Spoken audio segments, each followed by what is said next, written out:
நீங்கள் பார்த்து கொண்டிருப்பது உங்கள் ரேமா டிவி. இது சத்தியத்திற்கு சாட்சி. ஆண்டவரும் அருமை இரட்சகருமான இயேசு கிறிஸ்துவின் நாமத்தினாலே உங்கள் யாவருக்கும் என்னுடைய அன்பின் வாழ்த்துக்கள். பிரியமானவர்களே, இந்த நாளிலே நம்ம தியானிப்பதற்காக எடுத்துக்கொண்ட வேத வசனம் ரோமர் 10 அதிகாரம் 14வது வசனம். அவரை விசுவாசியாதவர்கள் எப்படி அவரை தொழுது கொள்வார்கள்? அவரை குறித்து கேள்விப்படாதவர்கள் எப்படி விசுவாசிப்பார்கள்? பிரசங்கிக்கிறவன் இல்லாவிட்டால் எப்படி கேள்விப்படுவார்கள்? இந்த வசனம்தான் அநேக ஆவிக்குரிய தலைவர்களை மிஷனரிகளாக மாற்றிய ஒரு அருமையான வசனம். 1970க்கு பிறகு 85 வரையும் நம்முடைய தேசத்தில் பல மிஷனரி இயக்கங்கள் உருவானது. ஆண்டவர் அந்த மிஷனரி இயக்கங்களை அதிகமாய் ஆசீர்வதித்தார். அந்த மிஷனரி தலைவர்களுடைய பிரசங்கங்களை 85 தான் நான் ஆண்டவரை ஏற்றுக்கொண்டேன். அந்த நாட்களிலே இந்த மிஷனரி தலைவர்களை அவர்களுடைய செய்திகளை கேட்கும் பொழுது ஆண்டவர் அவர்கள் மூலமாக என்னோடு பல காரியங்களை பேசினார். அவர்களுக்குள் இருந்த தாகம் அவர்களை சந்தித்த வசனம் இந்த வசனம்தான். அதில் ஒரு அருமையான ஒரு மிஷனரியினுடைய வாழ்க்கையில் நடந்த சம்பவத்தை நான் ஒரு மாணவர் முகாமிலே கேட்டேன். 85க்கு முன்பு 79 அந்த வருஷங்களில். அன்றைக்கு நான் ஆண்டவரை ஏற்றுக்கொள்ளாதவன், ஹாஸ்டலில் இருந்து படித்து கொண்டிருந்தேன். மாணவர்களை எல்லாம் முகாமுக்கு அழைத்து கொண்டு போவார்கள், அதில் நானும் போனேன். மற்றபடி இதெல்லாம் எங்களுக்கு தெரியாது.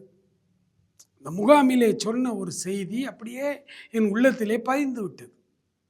பிற்காலத்திலே நான் ஊழியக்காரனாய் வரும் பொழுது அன்றைக்கு பதிந்த அந்த செய்தி, அந்த சம்பவம் இன்று வரை எனக்கு பிரயோஜனமாக இருக்கிறது, என்னை உந்தி தள்ளுகிறது. அந்த சம்பவத்தை நான் அப்படியே சொல்லுகிறேன். டேவிட் லிவிங்ஸ்டன் என்று மிஷனரி ஒருவர் ஆப்பிரிக்கா கண்டத்திற்கு அனுப்பப்பட்டார். அவர் அங்கே போய் மிஷனரி ஊழியம் செய்து கொண்டிருக்கிறார். ஒரு குறிப்பிட்ட அடர்ந்த காட்டுக்கு நடுவிலே ஒரு சின்ன கிராமம். அந்த மக்களுக்கு சுவிசேஷம் அறிவிக்கிறார். அவர்கள் சுவிசேஷத்தை ஆரம்பத்தில் ஏற்றுக்கொள்ளவில்லை. அவரை ஊரை விட்டு வெளியே அனுப்பிவிட்டார்கள். உடனே இவர் ஊருக்கு வெளியே போய் ஒரு ஷெட்டு, ஒரு குடிசை ஒன்றை அமைத்தார். அமைத்து அந்த குடிசையில் இருந்து ஜெபித்து கொண்டு பல கிராமங்களுக்கு ஊழியம் செய்து கொண்டு வந்தார். இந்த கிராமத்துக்கும் ஊழியம் செய்தார். சில வருடங்களிலே அந்த கிராமத்தில் உள்ள மக்கள் மெதுவாக ஆண்டவரை ஏற்றுக்கொண்டார்கள். அவர்கள் நரமாமிசம், அதாவது மனிதர்களை அடித்து சாப்பிடக்கூடிய மக்கள் அவர்கள். அவர்களை கொஞ்சம் கொஞ்சமாக திருத்தினார். நாகரிகங்களை சொல்லிக் கொடுத்தார். இயேசுவை அறிமுகம் செய்தார். ஒரு கட்டத்தில் அந்த கிராம தலைவன் ஆண்டவரை சொந்த ரட்சகராய் ஏற்றுக்கொண்டார். வேத எழுத்துக்களை கற்றுக் கொடுத்தார். வேதாகமத்தை வாசிக்க சொல்லி கொடுத்தார். கொஞ்சம் கொஞ்சமாய் இந்த கிராமம் நன்றாய் மாற ஆரம்பித்தது. அந்த மக்கள் நல்ல குணங்களோடு ஆண்டவரை சொந்த ரட்சகராய் ஏற்றுக்கொண்ட பொழுது ஒரு நாள் ஞாயிற்றுக்கிழமை ஆராதனை முடிந்தது. சாயங்கால வேளையிலே அந்த ஊர் தலைவன் வந்தார். துக்க முகமாய் இருந்தார். லிவிங்ஸ்டன் கேட்டார், ஏன் நீங்கள் ரொம்ப டயர்டாக இருக்கிறீங்க, ரொம்ப துக்கமாக இருக்கீங்களேன்னு கேட்டார். அப்பொழுது அந்த கிராம தலைவன் என் பின்னால் வா என்று லிவிங்ஸ்டனை காட்டுக்குள்ளே அழைத்து போனார். கொஞ்சம் பயந்தான். ஆனாலும் ஆண்டவரை நம்பி அவர் பின்னால் போகிறார். காடு, அடர்ந்த காடு, இருள், பயங்கர இருள் சூழ்ந்த காடு. பகலில் போனாலே வெளிச்சம் தெரியாது. இது சாயங்காலம் இருட்டாக இருக்குது. அப்படியே அந்த காட்டுக்குள்ளே போகிறார். பின்னாலே போகிறார். அப்படியே ஒரு ஒரு உயர்ந்த மலை மாதிரி மேலே ஏறி போகிறார். மலை உச்சிக்கு போயிட்டாங்க. இந்த மலை உச்சியில் போய் நிப்பாட்டிட்டு டேவிட் லிவிங்ஸ்டன் காலில் விழுந்து அழுதார்.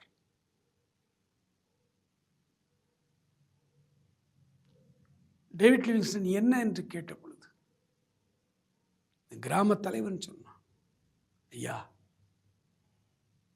நாங்கள் இயேசுவை இப்பொழுது ஏற்றுக்கொண்டு விட்டோம். உங்கள் மூலமாய் எங்கள் கண்கள் திறக்கப்பட்டு விட்டது. ஆனால் முக்காலத்திலே நாங்கள் இந்த மலை மேலே நின்று, இந்த மலைக்கு அப்புறத்திலே நிறைய புலிகள், மனிதர்களை சாப்பிடும் மேன் ஈட்டர்ஸ் என்று சொல்லக்கூடிய புலிகள் அந்த பக்கம் இருக்கிறது. எங்கள் கிராமத்தில் ஒரு நூதனமான மூட பழக்க வழக்கம்.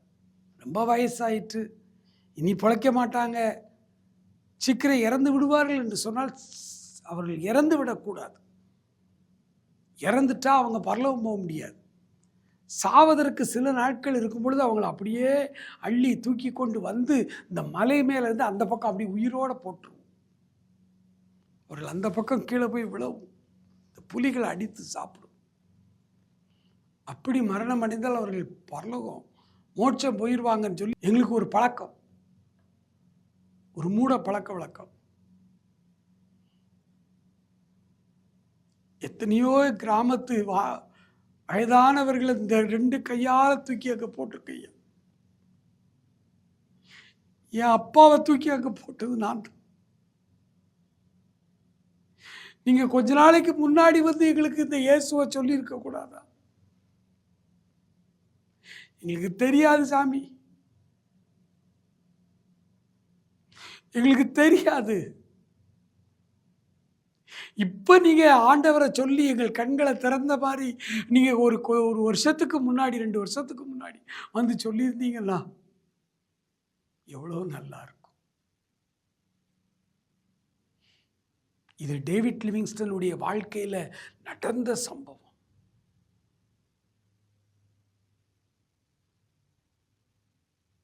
டேவிட் உள்ளம் உடைந்து போனது. ஐயோ, நற்செய்தி சொல்வதற்கு ஆள் இல்லையே, யார் இவர்களுக்கு போய் ஆண்டவரை சொல்லுவார்? இவர்கள் சொல்லாவிட்டால் எப்படி விசுவாசிப்பார்கள்? பிரசங்கிக்கிறவன் இல்லாவிட்டால் எப்படி கேள்விப்படுவார்கள்? கேள்வியே படலையே இவங்க.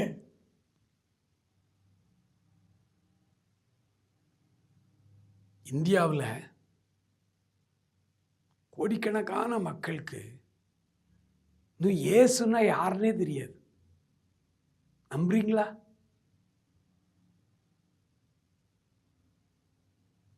நான் ஆசிரியராய் வேலை பார்த்த அந்த காலகட்டத்தில் என்னுடைய காலாண்டு விடுமுறையில் பல முறை நான் வட இந்தியாவில் ஆதிவாசிகள் நடுவில் போய் நான் பார்த்துருக்கிறேன். சில மிஷினரி ஸ்தாபனங்கள் மூலமாக என்னைய வட இந்திய பணித்தளத்துக்கு என்னை அழைச்சிட்டு போயிருக்காங்க. இப்போ நானே போகிறேன். அப்படி போகும்பொழுது உள்ள கிராம மக்கள், அங்கே உள்ள பழங்குடியின மக்கள் சில கிராமங்களுக்குள்ளே போனால் இயேசுன்னா யாருன்னே தெரியாது. இயேசுன்னா யாருன்னே தெரியாது. இந்த வட இந்தியாவுக்கு போயிட்டு வந்த எமில் ஜெபசிங்னு ஒரு அண்ணன், இப்போ அவங்க பரலோகத்தில் இருக்காங்க, இங்கே இல்லை. அந்த அண்ணன் தான் நண்பர் சுவிசேஷ ஜெபக்குழுவினுடைய ஒரு உருவாக்கின தலைவர்கள் அவர் ஒருத்தர். எமில் ஜெபசிங் அண்ணன், பேட்ரிக் ஜாஷுவா அண்ணன், சாம் கமலேசன், இவங்கெல்லாம் தான் உருவாக்குனாங்க. அது பிறகு எமில் அண்ணன் விஸ்வவாணிங்கிற ஒரு பெரிய ஒரு ஸ்தாபனம் இன்று வரை இருக்கு. இந்த விஸ்வவாணிங்கிற ஸ்தாபனத்தை நடத்திட்டு இருந்தார். 64, 65களில் 1964, 65களில் இவங்க வட இந்தியா போயிட்டு வந்தா இவங்களால சாப்பிடக்கூட முடியல. ஏன்னா இவங்க போன கிராமங்கள்லாம் இயேசுனா என்ன விலை அப்படின்னு கேட்காங்களாம். அண்ணே பாட்டு எழுதுனாங்க, இயேசு என்றால் என்ன விலை என்றே கேட்டிடும் எத்தனை பேர், பிள்ளைகள் அப்பம் கேட்கின்றனர், ஜீவ அப்பம் கொடுப்பாயா, ஜீவ அப்பம் கொடுப்பாயா, உனக்காக நான் மரித்தேனே, எனக்காக நீ என்ன செய்தாய். பாடல் எழுதினாங்க.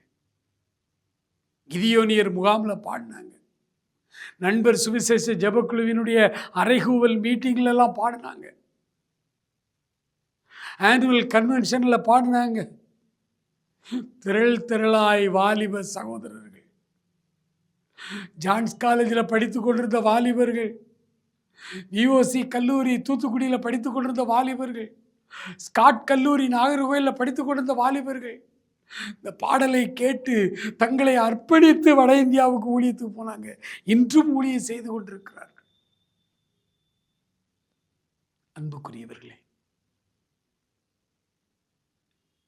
இந்த பாடல் என்னையெல்லாம் மிகவும் அசைத்த ஒரு பாடல். இன்று வரை நான் மிஷனரி பணிகள் செய்து கொண்டே இருக்கிறேன்.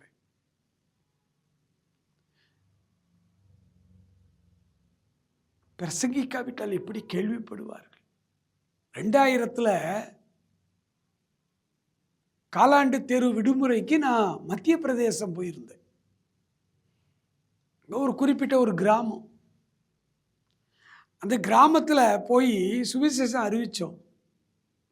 அந்த கிராமத்தினுடைய அவுட்டரில் ஒரு சின்ன பெட்டி கடை இருக்கு, பெட்டி ஷாப். ரொம்ப வெயிலாக இருந்தது. கூல்ட்ரிங்க்ஸ் கிடைக்குமான்னு சொல்லி ஏன்னா எங்களுக்கு பாச தெரியாது, அங்கே இருந்த மிஷினரியை அனுப்பி போய் கூல்ட்ரிங்க்ஸு வாங்குங்கன்னு சொல்லி அவர் கூல்ட்ரிங்க்ஸ் வாங்கிட்டு வந்தார். அவர் சொன்னார், பிரதர் உங்களையெல்லாம் ஊருக்கு புதுசாக இருக்கேன்னு இந்த கடைக்காரன் கேட்டான். அங்கே சொன்னோம், மதராசிலேருந்து வந்திருக்காங்க, இயேசுவை அறிவிக்க வந்திருக்காங்கன்னு சொன்னோம். அதுக்கு அந்த பெட்டி கடைக்காரன் கேட்குறான், இயேசுனா என்னது? கூல்ட்ரிங்க்ஸா? இந்த பெப்சி கொக்கோ கோலா மாதிரி கூல்ட்ரிங்க்ஸா? சாம்பிள் பாட்டில் இருந்தால் தாங்க, கடையில் வச்சு விற்று தாரேன்னு சொல்கிறானே. எப்போ? கிபி 2000. இப்போ 26. இப்போ போனால் கூட இன்னும் நிறைய கிராமங்களுக்குள்ளே இயேசுனா யாருன்னே தெரியாது. டாக்டர் புஷ்பராஜ் சேலத்தில் ஒரு அருமையான ஐயா, ரொம்ப வயசானிட்டு, இப்போ வெளியிலலாம் ஊழியத்துக்கு வர்ற மாதிரி தெரில. அந்த ஐயா எஃப்எம்பிபியினுடைய முன்னோடி மிஷினரி. அவர் ஒரு முறை சேலத்திலான இருக்கிறோன்னு சொல்லி அந்த கல்வராயன் மலை, கொல்லிமலை, அந்த கிழக்கு தொடர்ச்சி மலைகளில் உள்ள மலைகளுக்குள்ளே போனார். அங்கே இயேசுநாதர்னு யாருன்னு தெரியல. ஒரு கிராமத்துக்கு போனார், இயேசுநாதர்னு யாருன்னே தெரியல. அவங்க சொல்லிட்டாங்க, வெளியூர்காரங்க எங்கள் ஊரில் வந்து தங்கக்கூடாது, இடம் கிடையாது, வெளியே அனுப்பிட்டாங்க. நீங்கள் வெளியில் எங்கேயாவது தங்கிக்கிடுங்க, காலையில் வேணால் வாங்கட்டு. ஊருக்கு வெளியில் ஒரு கோயில், காட்டு கோயில் மோமில், அதில் படுத்து தூங்கிட்டாங்க. காலையில் எழுதுனா பல்லு விளக்கணும், குளிக்கணும், ஒரு டாக்டர் வேறு. அதனால் பக்கத்தில் உள்ள வேப்ப மரத்தில் ஒரு குச்சியை ஒடிச்சு பல்லு விளக்கிட்டு இருக்கு. அப்படியே பல்லு விளக்கிட்டு அங்கே குளிக்கிறதுக்கு போகலான்ட்டு பல்லு விளக்கிட்டு இருக்கும்போது பார்த்தா பாறை, சின்ன சின்ன பாறைகள், மலை தானே, மலை மேலே அப்படி பாறைகள். அதில் ஒரு பாறையில் எம்ஜிஆர் வாழ்கன்னு எழுதி இருந்துச்சான், கல்வெட்டில் யாரோ வெட்டி வச்சிருக்கு. யோசிச்சிருக்கார், இந்த கிராமத்துக்கு எம்ஜிஆரை தெரிஞ்சிருக்கு, இயேசுவை தெரியல. இப்போ டாக்டர் புஷ்பராஜ் அவங்க நினைச்சாங்களா, எம்ஜிஆரை தெரிந்த இந்த கிராமத்துக்கு என் இயேசுவை தெரியல, அதனால இந்த கிராமத்தில் எப்படியாவது இயேசுவை நம்ம சொல்லியே ஆகணும்னு சொல்லி மேலும் சில நாட்கள் அந்த கிராமத்தில் தங்கி இயேசுவை அறிவித்தாங்களாம். இன்னைக்கு 2026 அதான். இன்னும் நிறைய கிராமங்களுக்குள்ள இயேசு போகல. இயேசுனா யாருன்னே தெரியாது. அவங்களுக்கு நாம சொல்லாம வேற யார் சொல்ல முடியும்? அவங்க விசுவாசியா அவங்க கேள்விப்பட்டதானே விசுவாசிப்பாங்க. அவங்க கேள்விப்படணும்னா ஒருத்தர் போய் சொல்லணும்ல. அன்றைக்கு பாடல் எழுதும் பொழுதெல்லாம் இந்த மிஷினரி தாகத்தோடு எழுதுனாங்க. சொல்லப்பட்டிராத இடங்கள் அநேகம் உண்டு, என்னை அங்கு சொல்ல இங்கு ஆட்கள் உண்டு, அழைப்பு பெற்றோர் யாரும் புறப்படுவீர், இது ஆண்டவர் கட்டளை கீழ்ப்படிவீர் பாட்டு எழுதினாங்க. இன்றைக்கு இந்த தொலைக்காட்சியின் வழியாக உங்களோடு என் மூலமாய் ஆண்டவர் பேசுகிறார். உனக்காக நான் மரித்தேனே, எனக்காக நீ என்ன செய்தாய்? உனக்காக நான் மரித்தேனே, எனக்காக நீ என்ன செய்தாய்? நரகத்தில் ஒருத்தன் அழுறான், கடவுளை பார்த்து அழுறான், ஆண்டவரே என்னை எப்படியாவது காப்பாத்துங்க. நான் உயிரோடு இருந்த காலத்துலலாம் இதை நான் நம்பவே இல்லை, கேலி தான் பண்ணேன். இயேசுவை கேலி பண்ணேன், அவருடைய ஊழியக்காரங்களை கேலி பண்ணேன், கிறிஸ்தவத்தையே கேலி பண்ணிட்டு தான் வாழ்ந்துக்கிட்டு இருந்தேன். ஆனால் இப்போ இறந்து நரகத்துக்கு வந்த பிறகு தெரியுது, அந்த கிறிஸ்தவர்கள் சொல்றதெல்லாம் உண்மை, அந்த ஆலயத்தில் சொல்றதெல்லாம் உண்மை, பரலோகம்னு ஒன்று இருக்கு, நரகத்தில் வந்து மாட்டிக்கிட்டேன்னு. நான் இப்போ மனம் திரும்ப முடியுமா? முடியாதுப்பா. அப்படின்னா எங்க ஊர்ல என் வீட்டில் 5 சகோதரர்கள் உண்டு. அவர்களும் வேதனை உள்ள இந்த இடத்துக்கு வரக்கூடாது. அவங்களுக்கு போய் சொல்லணுமே. ஆண்டவருடைய வார்த்தை வந்துச்சு, பா அங்கே நிறைய ஊழியக்காரங்க இருக்காங்க, நிறைய தீர்க்கதரிசிகள் இருக்காங்க, வரம்பெற்ற ஊழியர்கள் இருக்காங்க. அவங்க போய் சொல்லுவாங்க, அதை கேட்டு மனம் திரும்புன்னு அவங்க இந்த இடத்துக்கு வராமல் இருந்துக்கலாம். வேற ஒன்றும் ஸ்பெஷலாலும் செய்ய முடியாது. அங்கே ஊழியக்காரங்க இருக்காங்க, தீர்க்கதரிசிகள் இருக்காங்க, ஆண்டவரை அறிஞ்சவங்க இருக்காங்க. அவங்க போய் சொல்லுவாங்க, அன்பு சகோதரனே, உன்னை நம்பித்தான் ஆண்டவர் சொன்னார், அப்படி உங்களை எல்லாம் நம்பித்தான் ஆண்டவர் சொன்னாரு. இங்க நிறைய பேர் ஆண்டவரை அறிஞ்சவங்க இருக்காங்க, அவங்க அறியாதவங்களுக்கு சொல்லுவாங்கன்னு சொல்லி அன்னைக்கு அந்த ஐஸ்வர்யவான் நரகத்தில் கிடக்கும் பொழுது ஆபிரகாம் அப்படித்தான் சொன்னார். அங்கே அவங்களுக்கு ஊழியக்காரங்க நிறைய பேர் இருக்காங்க, ஆண்டவரை அறிஞ்சவங்க இருக்காங்க, அவங்க சொல்லுவாங்க, அதில் திருந்தினா சரிதான். எனக்கு அன்பான தம்பி தங்கை, வேலை இல்லை வேலை இல்லை வேலை இல்லைன்னு படிச்சுட்டு வேலை இல்லாமல் இருக்கேன், படிச்சுட்டு வேலை இல்லாம ஒரு உன்னதமான வேலைக்கு ஆண்டவர் உன்னை அழைக்கிறார். என் வார்த்தைகளை போய் சொல், நான் உன்னோடு கூட இருந்து உன்னை ஆசீர்வாதமாய் நடத்துவேன். நான் உன்னோடு கூட இருந்து உன்னை ஆசீர்வதிப்பேன். ஆபிரகாமை போல நான் உன்னை அழைத்து ஆசீர்வதிப்பேன். போ, காண்பிக்கிற தேசத்துக்கு போ. எல்லாருக்குமே ஆசை ஆபிரகாமை போல ஆசீர்வாதமா இருக்கும். ஏன்னா ஆதியாகமம் 13ஆம் அதிகாரம் 2வது வசனம் சொல்லுது, ஆபிரகாம் பொன்னும் வெள்ளியும் உடைய செல்வ சீமானா இருந்தான். யாருக்குத்தான் இந்த ஆசீர்வாதம் பிடிக்காது? எல்லாருக்கும் ஆசை. ஆனா ஆபிரகாம் புறப்பட்டு போனான். போகுமிடம் என்னதென்று தெரியாமலே போனான். கிராஸ் கல்ச்சர், தெரியாத பாஷை, அறியாத மக்கள், புதிய கலாச்சாரம், புதிய சூழ்நிலை. புறப்பட்டு போனார். என் அன்பு தம்பி, ஆண்டவர் உன்னையும் ஆபிரகாமை போல ஆசீர்வதிக்க விரும்புகிறார். நீ புறப்பட்டு போவாயா? நான் போறேன் ஆண்டவரே, நான் போறேன் ஆண்டவரே, என்னை அனுப்பும், நான் போகிறேன். அன்னைக்கு ஏசாயா அப்படித்தான் ஆலயத்தில் சொன்னார். ஆலயத்தில் வேற யாரும் இல்லை, கடவுளும் அவருடைய தூதர்களும் இருந்தாங்க. ஏசாயா ஆலயத்துக்குள்ள போறார், திடுக்கிட்டு போனார். ஆலயம் முழுவதும் அவருடைய மகிமையினால் நிறைந்திருக்கிறது. சேனைகளின் கர்த்தர் பரிசுத்தர் பரிசுத்தர் என்று கேருவின்கள் சேராவின்கள்லாம் பாடுது. காட்சியை கண்டார். ஏசாயா முகங்குப்புற விழுந்த பொழுது கர்த்தருடைய வார்த்தை ஏசாயாவுக்கு வந்தது. யாரை நான் அனுப்புவேன்? யார் என் காரியமாய் போவான் என்கிற கர்த்தருடைய வார்த்தையை கேட்டேன். அதற்கு ஏசாயா, இதோ அடியேன் இருக்கிறேன், என்னை அனுப்பும் ஆண்டவரே என்று சொன்னார். ஆண்டவர்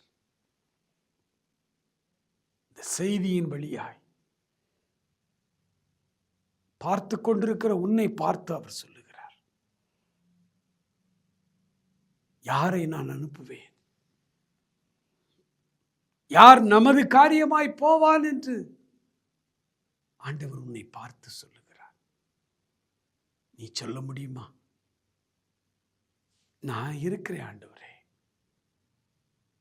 என்னை அனுப்பும் ஆண்டவரே என்று சொல்ல முடியுமா? இந்த வார்த்தைக்கு ஏசாயா கீழ்ப்படிந்தது போல நம்முடைய தமிழ்நாட்டிலும் ஏராளமான வாலிபர்கள் இதுவரை கீழ்ப்படிந்து போயிட்டாங்க. இப்போ கொஞ்ச நாளை யாருமே போறதில்லை. எல்லா மிஷினரி ஸ்தாபனமும் அப்படியே டல்லா இருக்கு. எல்லா ஸ்தாபனங்களும் மிஷினரிகள் எங்களுக்கு இல்லைன்னு தான் சொல்றாங்க. ஆண்டவர் உன்னை பார்த்து அழைக்கிறார், நீ வா, நீ வா, உன்னை வாளாக்காமல் தலையாக்குவேன் என்கிற ஆண்டவர். இந்திய திருச்சபை வரலாற்றின் கடைசி பக்கங்கள், அதை நிரப்புவதற்கு ஆள் தேவை. மிகப்பெரிய ஒரு பணிக்கு, ராஜரீகமான ஒரு வேலைக்கு ஆண்டவர் உங்களை அழைக்கிறார். என் அன்பு சகோதரனே, ஆண்டவருடைய வார்த்தைக்கு கீழ்ப்படிந்து நீ வர முடியுமா? எத்தனையோ வாலிபர்கள் வந்தார்கள், எல்லாம் இப்போ வயதாகி விட்டது.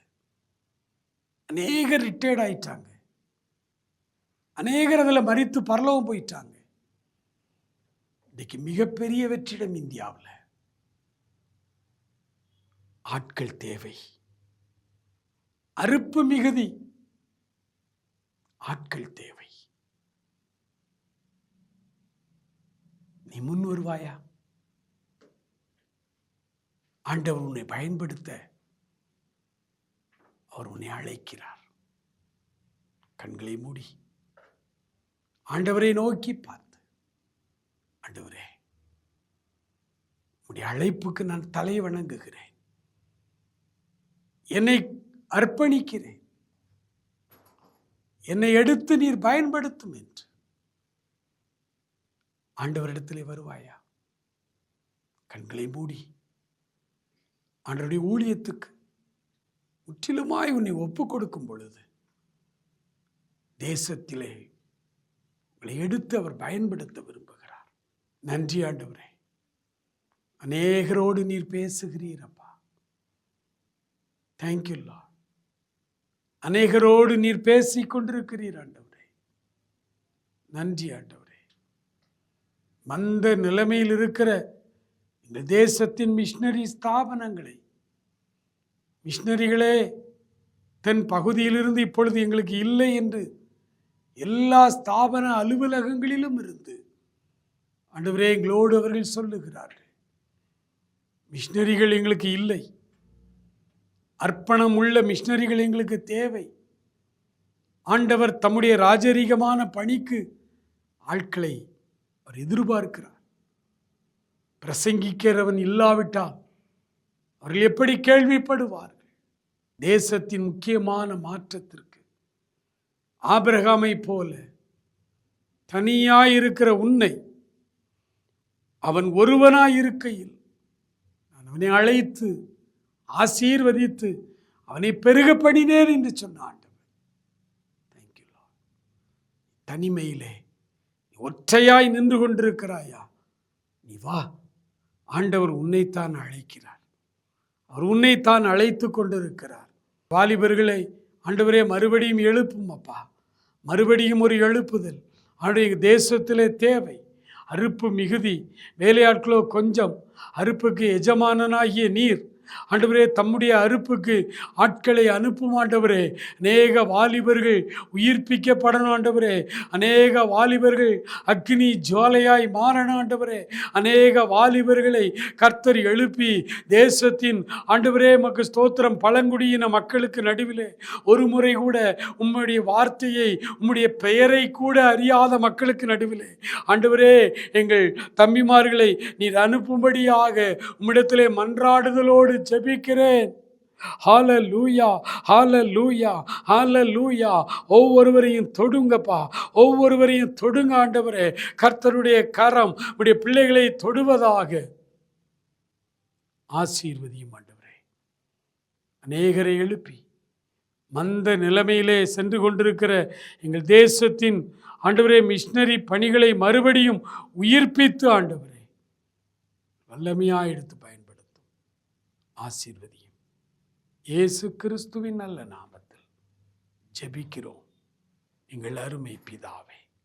ஆமேன், ஆமேன்.